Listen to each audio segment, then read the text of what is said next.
Petty Officer First Class Jake Dunham was having a really bad day, and it was only about to get worse. The Trakani ambassador's mandibles clicked together in what Jake had come to recognize as their version of a smirk. The 7-foot-tall insectoid alien loomed over the negotiating table, compound eyes reflecting Jake's exhausted face back at him in dozens of tiny mirrors. "You misunderstand, human," Ambassador Cricht said, voice translator rendering his clicks and chirps into flat, emotionless English. "This is not a negotiation. This is a courtesy. Your species has 24 Earth hours to surrender your colony on Proxima Centauri b before we sterilize it." Jake fought to keep his breathing steady. Sweat prickled on his forehead despite the room's climate control running full blast. 18 hours ago, he'd been a simple xenobiology liaison on this backwater diplomatic outpost. Now, with the station commander and 5 senior officers dead in what the Trakani called an unfortunate navigation error, Jake was the highest-ranking human left. "Ambassador, there are 15,000 civilians on that colony," Jake said, his voice cracking slightly. He cleared his throat. "Children, families, they've done nothing to provoke." "Your presence provokes," Cricht interrupted.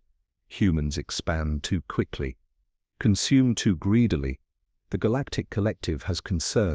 Jake glanced at his tablet, scrolling through the emergency protocols. Earth Command wouldn't receive his distress signal for 3 days. By then, Proxima Centauri Bay would be ash. His hands trembled slightly, not from fear, but from the medication he'd been skipping. The daily regimen for his nervous system disorder seemed trivial now. "We followed every treaty," Jake argued. "We've respected territorial boundaries. What evidence does the Collective have?" "Evidence is unnecessary when the threat is existential," Cricht replied. "Your physiology renders you uniquely dangerous. Humans are too adaptable, too aggressive. Your species routinely survives conditions that would kill most sentient life." Jake thought of Maria, his sister on Proxima, and her 2 kids. The colony had been her fresh start after losing her husband in the Mars accident. His heart hammered against his ribs. "Let me speak with the other collective representatives," Jake said. "Surely the Peldari or the Uxultan would advocate." "They voted unanimously," Cricht said, mandibles clicking faster now. "The human problem requires a permanent solution, beginning with your most vulnerable outpost. Consider this a mercy, allowing you time to evacuate some essential personnel." Jake knew that was impossible. Proxima had 3 transport ships, each capable of carrying 200 people. Even running continuous evacuations, they'd save less than 1,000 colonists. "And what would constitute surrender?" Jake asked, buying time, searching for any angle. Cricht placed a data crystal on the table. "Full withdrawal from all territories beyond your solar system. Permanent confinement to Earth and its immediate system. Dismantling of your faster-than-light program." Jake stared at the crystal. Extinction by another name. Without the colonies, Earth's overcrowded billions would collapse under their own weight within a generation. "I'll need to consult with Earth Command," Jake said. 24 hours, Cricht repeated. "Starting now." The ambassador turned and strode from the room, chitinous legs clicking against the metal floor. As soon as the doors closed, Jake slumped in his chair, the weight of 15,000 lives crushing down on him. He squeezed his eyes shut, trying to think through the fog of exhaustion and the growing tremors in his hands. He'd missed 3 doses now. "Computer, show me the Trakani warship configurations," he said, voice hoarse. The holographic display flickered to life, showing the 3 massive vessels currently orbiting the station. Each one dwarfed anything in humanity's arsenal, bristling with weapons Earth scientists barely understood. Cross-reference with known vulnerabilities. "No known vulnerabilities in database," the computer replied. Jake cursed under his breath. Dr. Casey Reynolds, the station's xenotechnologist and his closest friend here, appeared in the doorway, her face ashen. "I heard," she said quietly. "We just intercepted their communications. They're not waiting 24 hours, Jake. They're positioning for an attack now. The ultimatum was just to keep us passive while they get into formation." Jake felt his gut twist. "How long?" 3 hours, maybe less," Casey said, stepping into the room. "And there's something else. I've been analyzing their ship emissions. Their weapon systems have a strange radiation signature, almost like they're specifically calibrated against carbon-based life." "What are you saying?" Casey's green eyes locked with his. I'm saying they're specifically designed to kill humans, Jake. These ships were built for this mission. They'd been planning this for years. Jake felt the room spinning slightly. The first sign his condition was worsening without medication. But there was no time for that now. What do we have on this station that could stop 3 warships? He asked. Casey laughed bitterly. Nothing. We're a diplomatic outpost. We have 2 shuttlecrafts and a token defense system that couldn't stop a determined space pirate, let alone a Tricani dreadnought. Jake pulled up the station schematics. What about the research lab? Wasn't Dr. Tanaka working on some experimental tech? Yes, but it's theoretical. Weapons applications are years away, Casey said. She hesitated. There is one option, but it's extreme. Jake looked up at her. 15,000 people, Casey. There are no extreme options. She nodded grimly. The station's antimatter containment system. If we modified it, overloaded it in a specific way near the lead Tricani ship, we'd die too, Jake said flatly. Yes. Jake thought of his sister again, of her kids, of the colonists who had no idea what was coming. His hands shook more violently now, and he tucked them under the table. How many people would we need to pull this off? He asked. Just you and me, Casey replied. Everyone else can evacuate in the shuttles. Maybe warn Proxima, give them time to hide, disperse. Better than nothing. Jake stood up, decision made. His condition would kill him eventually anyway. The doctors had given him 5 years at most. Might as well make it count. Tell the remaining staff to prep for emergency evacuation, he said, voice steadier than he felt. Then meet me in the reactor control room. Casey nodded, eyes glistening. Jake, you should know. I've always... Tell me later, he said, managing a smile. We've got work to do. As Casey hurried off, Jake stared at the hollow display of the massive Tricani warships. They thought humans were weak, easily contained. A problem to be solved. They saw Jake's shaking hands, his average build, his diplomatic reluctance, and mistook it for weakness. They were about to learn how wrong they were. Jake stepped into the corridor, leaving the ultimatum crystal untouched on the table behind him. The Tricani would get their answer soon enough. The antimatter containment system for a diplomatic outpost wasn't designed to be weaponized. This became painfully obvious to Jake as he stared at the incomprehensible mess of wiring Casey had pulled from beneath the reactor control panel. His hands trembled violently now, the thin motor control he needed slipping further away with each passing minute. I can't, Jake's voice cracked as he fumbled the microcalibrator for the 3rd time, watching helplessly as it clattered to the floor. I need my med. Casey looked up, face slick with sweat in the increasingly hot reactor room. There's no time, Jake. The Tricani ships have moved into attack formation. We've got maybe 40 minutes. I can't do this, Jake whispered, holding up his shaking hands. The tremors had progressed to his arms now, his nervous system beginning to misfire more severely. Casey, I'm useless. She abandoned her work and gripped his shoulders. You're not useless. You're the only reason we have a chance. The station's other personnel are evacuating in the shuttles. It's just us now. Jake nodded, trying to steady his breathing.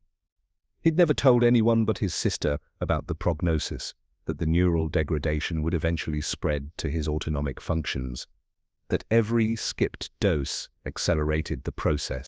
There should be medication in the medbay, he said. If I can get 1 dose, I might. A violent shudder ran through the station. Warning klaxons blared. They're not waiting, Casey said, eyes wide. Jake, they're attacking now. Jake grabbed the console to keep from falling as another impact rocked the station. The holographic readout flashed red warnings: hull breach in sections 7 through 9, life support failing in the eastern quadrant. We need to get to the secondary control room, Casey shouted over the alarms. This one's too exposed. They stumbled into the corridor, emergency lighting casting everything in a bloody red glow. Jake's vision blurred at the edges, his condition worsening under stress. Each step was a battle now. Go, he told Casey, leaning against the wall. I'll catch up, get the systems prepped. She hesitated but nodded, jogging ahead as Jake lurched toward the medbay. He had to get his medication or he'd be no help at all. The medbay doors were jammed halfway open. Jake squeezed through, wincing as the sharp edge scraped across his ribs. Inside, equipment had been thrown everywhere by the impact. Jake frantically searched the dispensary cabinets, throwing supplies aside. Come on, he muttered, fingers no longer able to grip properly. Has to be here somewhere. Behind him, The station's AI chimed in, unnervingly calm. Warning, life support systems failing. Estimated time to complete failure, 17 minutes. Another blast rocked the station. Jake fell forward, smashing his forehead against the cabinet. Warm blood trickled into his eye as he pulled himself up, finally spotting his medication injector behind a fallen storage container. His hands were shaking too badly to operate it. Jake gritted his teeth and slammed the injector against his thigh, crying out as the needle punched through fabric and skin. The medication flooded his system too much. Too fast. His heart raced dangerously, but the tremors began to subside. Jake stumbled back into the corridor, moving as quickly as he could toward the secondary control room. Through viewport windows he caught glimpses of space beyond, and his stomach dropped. The Tricani ships weren't just attacking the station. Two had broken off toward Proxima Centauri. They weren't even going to wait for his answer. "Casey!" Jake shouted as he entered the secondary control room. "They're already heading for the colony." But Casey wasn't alone. Ambassador Crichtic stood behind her, one clawed appendage pressed against her throat. Two Tricani guards flanked him, weapons trained on Jake. "A valiant but predictable effort, Petty Officer Dunham," Crichtic said. "Did you really think we wouldn't monitor your life signs? That we wouldn't know exactly what you were planning?" Jake froze, the medication making his thoughts race, his senses hyper-alert. He could see a thin line of blood where the ambassador's claw pressed against Casey's throat. "Let her go," Jake said. "Your quarrel is with humanity as a species, not with her specifically." Crichtic's mandibles clicked rapidly. Laughter. Jake realized. "Your negotiation position is somewhat compromised, wouldn't you agree? This station will be space debris in 15 minutes. We simply came to retrieve some sensitive technology before your destruction." Jake glanced at Casey, who was staring intently at him, trying to communicate something with her eyes.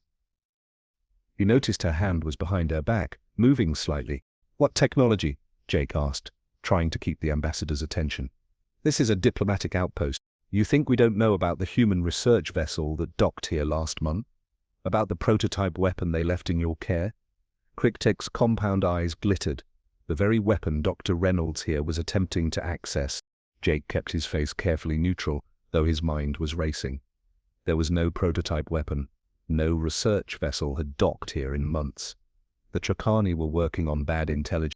"If you know so much," Jake said, stalling, "then you know that weapon can destroy your entire fleet with one activation." Crichtic's mandibles stilled momentarily uncertainty. "A bluff. Our intelligence is clear." Behind the ambassador, Casey's hand moved again.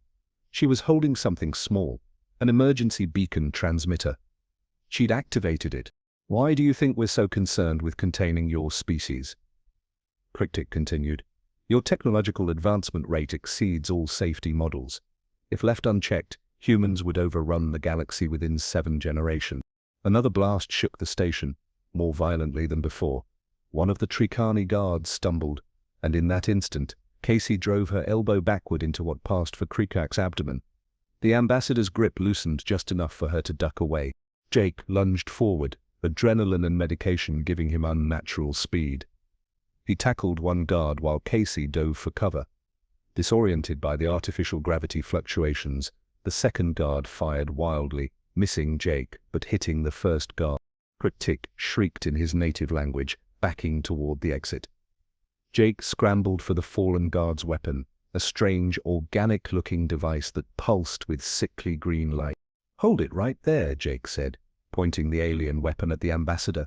"Call off the attack." "Impossible," Crichtic said. "The decision was unanimous among the collective. Your colony dies today. You die today." "What did we ever do to deserve this?" Jake demanded, the weapon growing uncomfortably warm in his hands. "We've been nothing but peaceful since first contact." "It's not what you've done," Crichtic said. "It's what you are." "Do you know why your diplomatic missions have been restricted to stations like this? Why you've never been invited to the collective's central worlds?" Jake said nothing, keeping the weapon trained on the ambassador.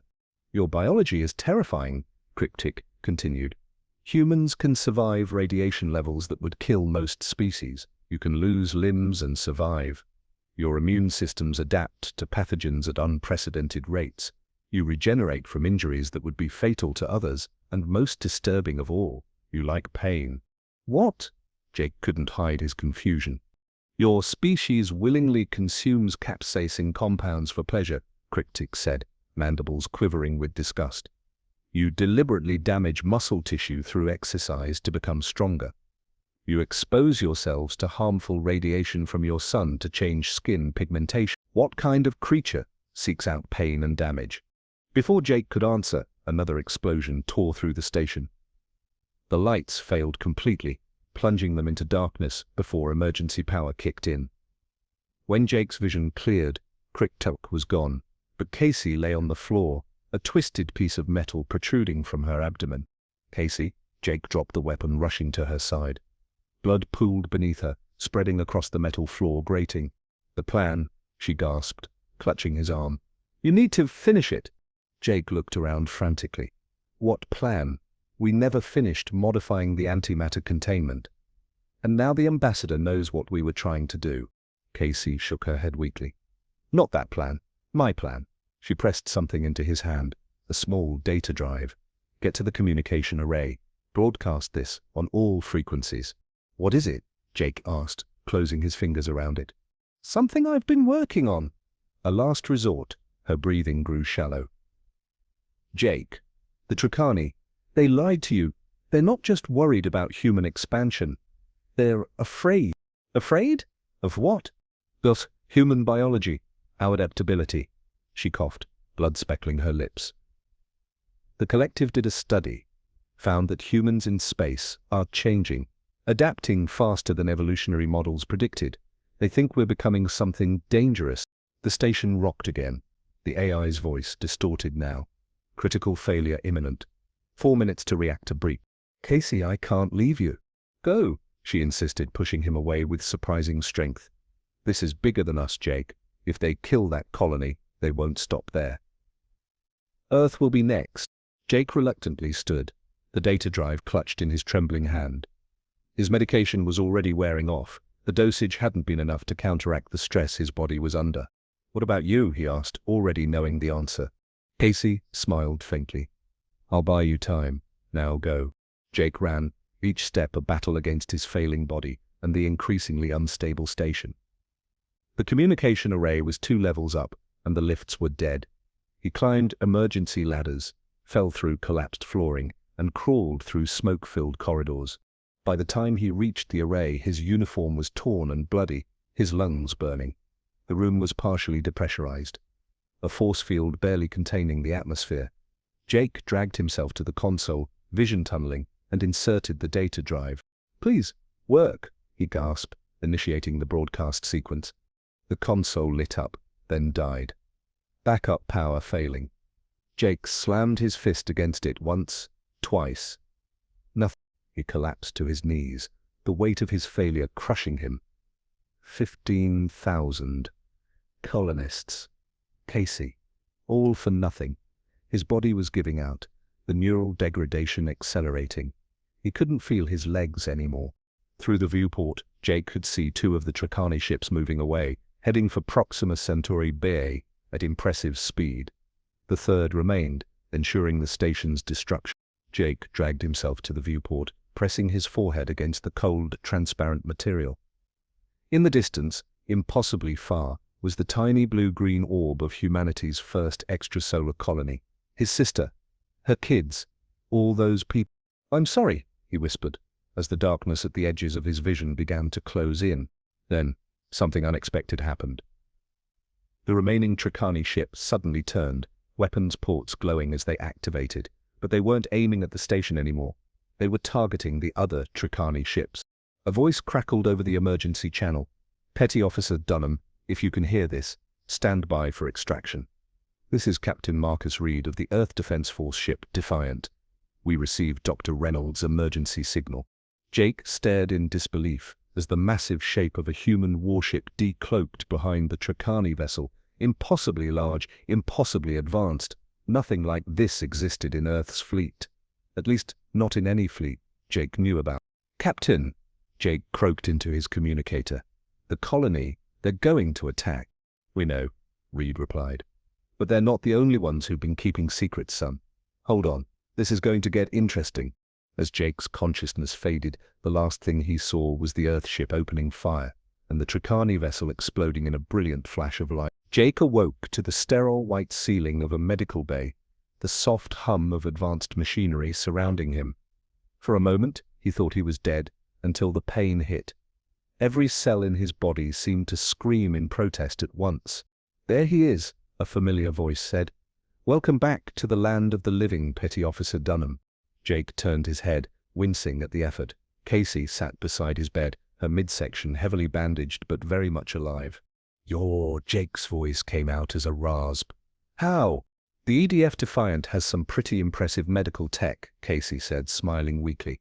"Turns out having a piece of metal through your gut isn't necessarily a death sentence anymore." Jake tried to sit up, but his body refused to cooperate. "The colony? My sister?" "Safe," Casey assured him. The Defiant intercepted the Tricani vessels before they reached weapons range of Proxima Centauri Bo. "Everyone's okay." Relief flooded through Jake, followed quickly by confusion. The Defiant. "I've never heard of it. Where did it come from? How did it get there so fast?" A tall man in a crisp black uniform that bore no resemblance to standard Earth Defense Force attire stepped into view. His silver-streaked hair and weathered face spoke of experience, but there was something unsettling about his eyes. They were too bright, almost luminescent. "That's a long story, Petty Officer," the man said. "I'm Captain Marcus Reed, and technically the Defiant has never existed." "I don't understand," Jake said. Reed exchanged glances with Casey before continuing. "What I'm about to tell you is classified at the highest level. Earth Command doesn't even know about us. We're what you might call a contingency plan." Jake's medication-addled brain struggled to process this. "A secret fleet?" "Not exactly," Reed said. "More like a secret evolution. Have you ever wondered why human colonies have been restricted to just a few worlds? Why the collective keeps such tight control over where we can settle?" The ambassador said they're afraid of our expansion, our biology. Reed nodded. "They're not wrong to be afraid. Humans adapt faster than any species they've encountered. But what they don't know, what we've kept hidden, is just how fast that adaptation has accelerated in space." Casey leaned forward. "Jake, remember how I said they did a study, found that humans in space are changing? What I didn't get to tell you is that I was part of that study. So was Captain Reed. So were about 5,000 other humans who've spent significant time off Earth." Jake looked between them, noticing subtle details he'd missed before. Casey's eyes had the same unusual brightness as Reed's. Her movements were too precise, too fluid for someone with a major abdominal wound. "What happened to you?" Jake whispered. "Cosmic radiation affects human DNA in ways the collective never anticipated," Reed explained. "Most species suffer damage, mutations, cancer. Humans adapt. Those of us who've spent years in deep space have experienced accelerated evolution, enhanced healing, improved cellular repair, heightened senses, increased strength and endurance." "That's impossible," Jake said. "Says the man who should be dead from neural degradation," Casey countered, softly. "Jake, when we pulled you from that station, your condition had progressed to end stage. By all medical science, you shouldn't be able to move, let alone have a conversation." Jake slowly raised his hands, expecting to see the familiar tremors. They were rock steady. "What did you do to me?" he asked, a knot of fear forming in his stomach. Reed's expression turned grim. "We saved your life the only way we could. With gene therapy derived from those of us who've already changed. You're becoming like us now. The process has already begun." Jake's mind reeled. "The Tricani. They knew about this." "They suspected," Reed confirmed. "That's why they wanted to eliminate human colonies before more of us could change. They see us as an existential threat, a species evolving too rapidly to control." "And are we?" Jake asked. "A threat?" Reed's smile didn't reach his eyes. "That depends on your perspective. From where I stand, we're just trying to survive in a hostile universe. The collective has been manipulating human development since first contact, restricting our technology, limiting our expansion, keeping us contained while they decided what to do with us." Jake struggled to process everything. "So the Defiant, it's crewed by evolved humans." "We prefer adapted," Casey said. "But yes, we've been operating in secret for nearly a decade. building our strength, watching the collective's movements. We knew they were planning something against the colonies, but we didn't know when or where they'd strike first. Your beacon saved thousands of lives, Reed added. Without that signal, we might not have arrived in time.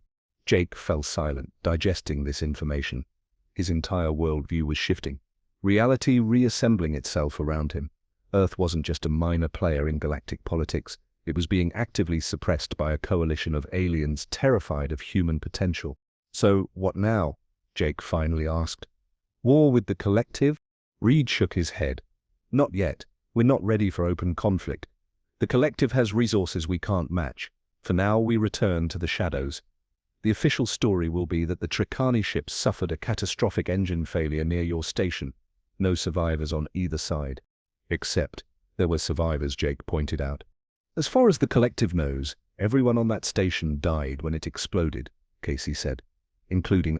The implications hit Jake like a physical blow. So I'm dead? What about my sister? My life? Reed's expression softened slightly. I'm sorry, petty officer. Your old life ended when that station blew up, but we're offering you a new one, with us. Your neural condition will continue to improve as the adaptation progresses. You'll become stronger than you've ever been. Jake turned away, staring at the ceiling. Everything he'd known, everyone he'd loved, gone in an instant. And for what? To become part of some secret evolutionary offshoot of humanity. I need time to think, he said quietly.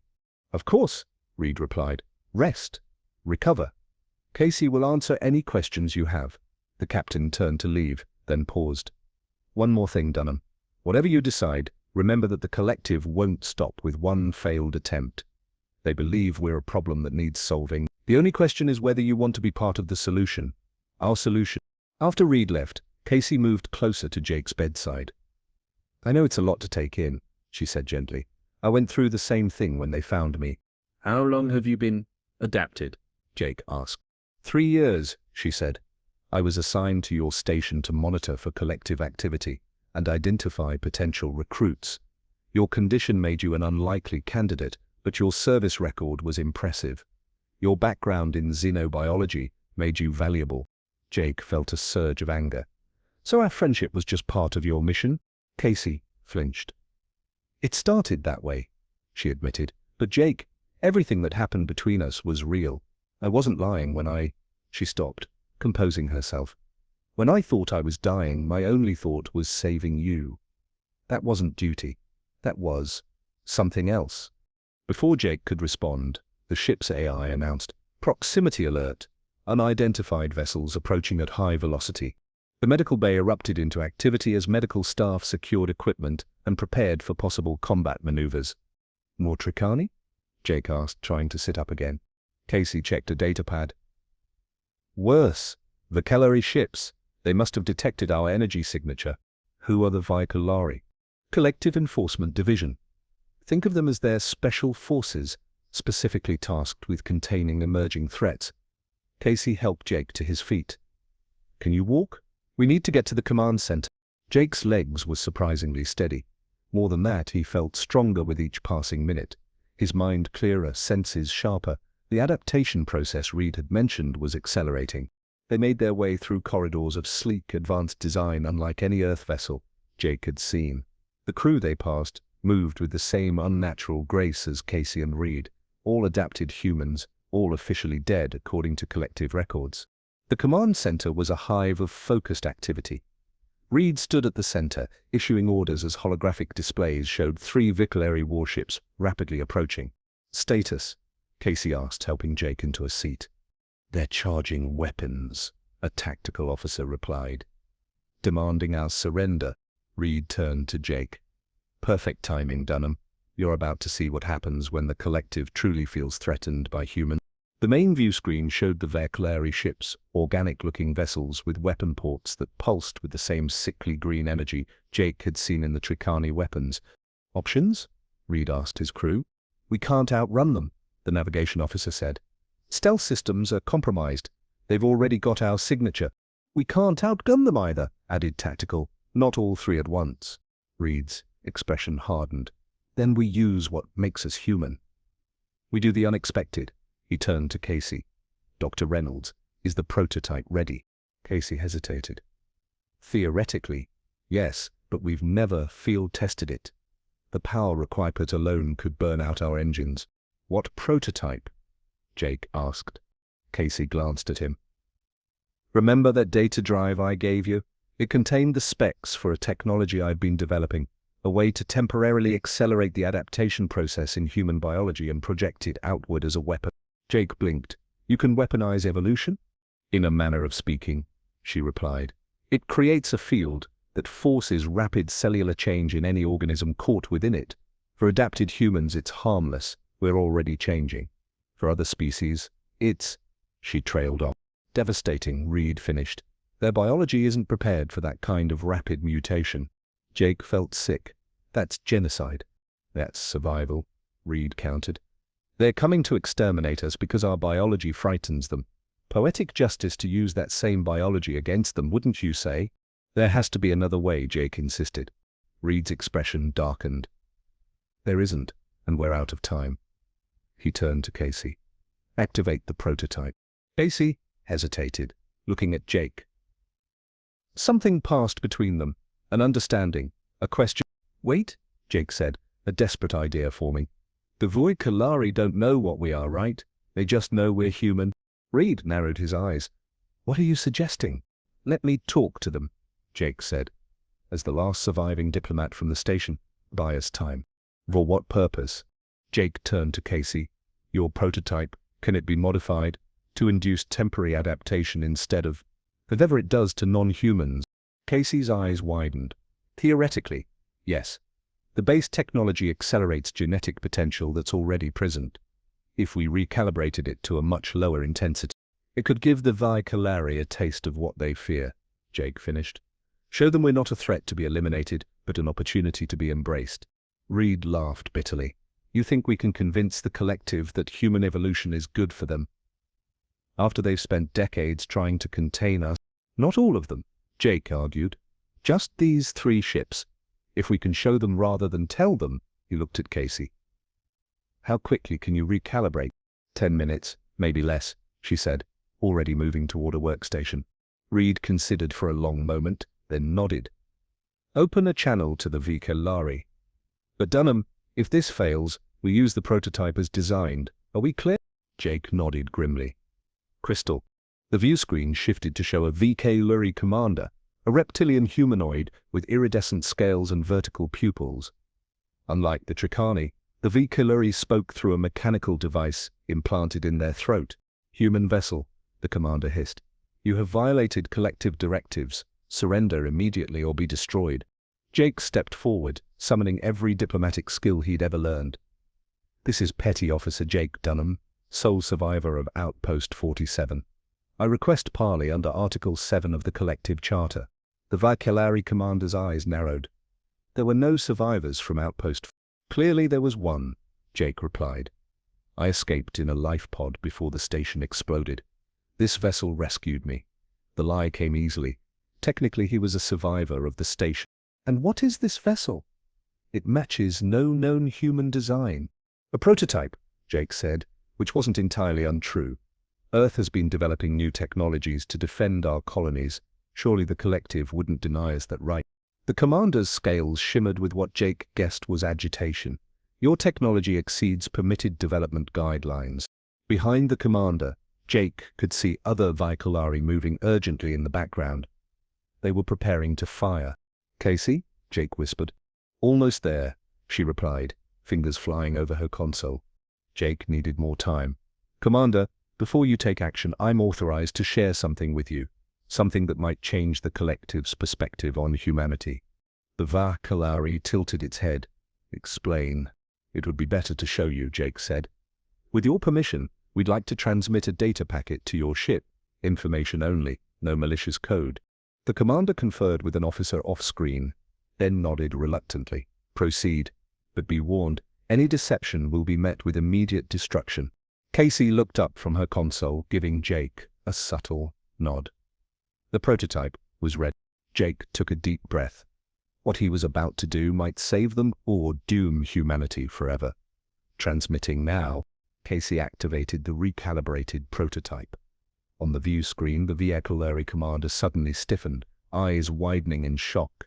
Around him, other crew members reacted similarly, some collapsing, others clutching their heads or staring at their hands in wonder. For 30 seconds no one spoke, then the commander looked up, his eyes now showing the same unusual brightness that Jake had noticed in the adapted humans. What have you done to us?" the commander asked, voice trembling not with anger but with awe. "Given you a glimpse of what humanity is becoming," Jake said. "What all species could potentially become, with time and the right conditions. The effect is temporary. It will fade within hours, but it doesn't have to be." The commander's breathing had changed, becoming deeper, more controlled. "This is extraordinary. This is why the collective fears us," Jake continued. "Not because we're a threat, but because we represent change, evolution. The next step, we don't want war with the collective, we want cooperation. Imagine what we could achieve together." The vehicular commander seemed transfixed, experiencing his body's enhanced capabilities for the first time. The collective leadership, they know nothing of this. They believe humans are simply aggressive, expansionist. "Then help us show them the truth," Jake urged. "Experience what we've given you. Consider what it means. And when you return to the collective, tell them there's another path besides extermination." The commander nodded slowly. "We will consider your words. This conversation never happened, Petty Officer Dunham. For now, we will report that we found nothing but debris at these coordinates." The transmission ended. The vehicular ships powered down their weapons and slowly turned away. Reed stared at Jake in disbelief. "I have to admit, Dunham, I didn't think that would work." "It hasn't, not yet," Jake said, suddenly exhausted. "We've bought time, nothing more. The vehicular will experience temporary adaptation, then return to normal. When they do, they might be even more determined to stop us. Or they might become our strongest advocates," Casey countered, moving to Jake's side. "You gave them something no one else has, a taste of what's possible." Reed nodded thoughtfully. "Either way, we need to prepare. If the vehicular turn against us, we'll need allies. Other adapted humans. Technologies that can protect our colonies. And if they join us," Jake asked, "then the real work begins," Reed said. "Negotiating humanity's place in the galaxy as equals, not subjects." He studied Jake with newfound respect. "You've given us options we didn't have before. Maybe diplomacy isn't dead after all." Jake felt a strange sensation spreading through his body, a warmth, a strength unlike anything he'd experienced before. The adaptation process was accelerating, changing him cell by cell, yet his mind remained his own, his values intact. Perhaps that was humanity's greatest strength, not our biology, but our capacity to hold on to our humanity, even as we evolved beyond it. "So, Petty Officer Dunham," Reed said, extending his hand. "Are you with us?" Jake looked at Casey, who smiled encouragingly.